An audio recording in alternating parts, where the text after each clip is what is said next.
কর্মসূচি আজকে বিস্তৃত হচ্ছে, এবং এটি আমি আপনাদেরকে অনুরোধ করেছি।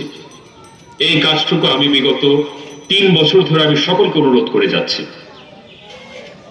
যেভাবে 10 তলা বিল্ডিং করতে হলে আপনার ফাউন্ডেশন দিতে হয় 10 তলা, তেমনি ভাবে আপনি যদি জাতীয় রাজনীতি, প্রকৃত জাতীয় রাজনীতি, ওই 5 সিটের 1 সিটের 2 আসনে ভিক্ষার যে আসন বর্তমানে দিয়ে হয় জোটভুক্ত রাজনৈতিক দলগুলোকে, সে আসন আমরা চাই না। সে আসন দিলেও আমরা গ্রহণ করব না। এটা আমাদের সুস্পষ্ট অবস্থান। আমরা ক্ষমতার রাজনীতির জন্য আমরা 2 দিনের 3 দিনের 5 বছরের রাজনীতি করতে আসিনি।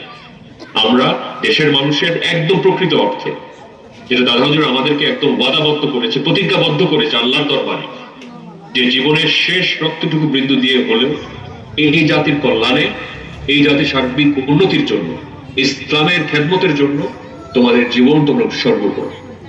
আমরা ওয়াদাবদ্ধ।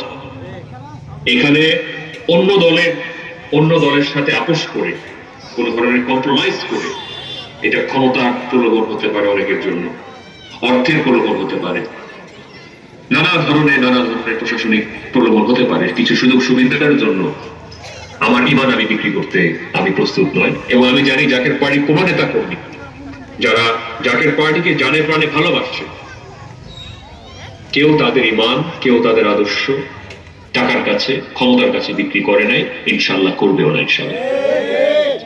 তো আমি আপনাদেরকে একটা অনুরোধ আমি জানাচ্ছি। আমি একদমই ক্ষুদ্র পরিসরের মানুষ। আমার সত্যিকার অর্থে চাওয়া পাওয়ার, আসলে সত্যিকার অর্থে আমার এরকম চাওয়া পাওয়ার কিছু নেই। আমি দেশের মানুষের জন্য, আমার দাদার যে ইমানি নির্দেশ ছিল, যে অসমাপ্ত যে স্বপ্নটুকু ছিল, এটা যাতে আমরা সমাপ্ত করতে পারি, এর জন্য যে কাঠামোগত যে প্রস্তুতি দরকার, শরীয়তের যে প্রস্তুতি দরকার, আল্লাহ রাব্বুল আলামিন চাইলে আসমান জমিন এক করতে পারে, সূর্য চন্দ্র এক করে দিতে পারে, কি না করতে পারে, মৃতকে জিন্দা করে দিতে পারে।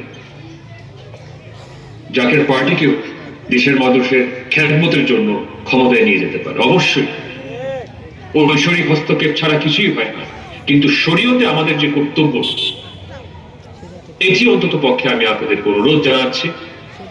আপনারা সকলে যদি ঐক্যবদ্ধ থাকতে পারেন, আমি দৃঢ়ভাবে বিশ্বাস করি বাংলাদেশে একমাত্র রাজনৈতিক দল, যে রাজনৈতিক দলটি অহিংস, যাদের কোনো ধরনের জুলুমের কোনো ইতিহাস নেই, যারা মুসলিমের পক্ষে বারে বার দাঁড়ায়, যারা রক্তপাতে বিশ্বাস করে না, যারা সহিংসতায় বিশ্বাস করে না, যারা চাঁদাবাজিতে বিশ্বাস করে না, যারা দুর্নীতিতে বিশ্বাস করে না, যারা টেন্ডার বাণিজ্যতে বিশ্বাস করে না, যারা মানুষের অর্থ আত্মসাৎ করতে বিশ্বাস করে না, সমর্থন করে না, প্রতিরোধ করে, আমি মনে করি এমন একটি রাজনৈতিক দল, যে রাজনৈতিক দলটি ইসলামী মূল্যবোধকে ধারণ করে এবং ইসলামী মূল্যবোধের ভিতর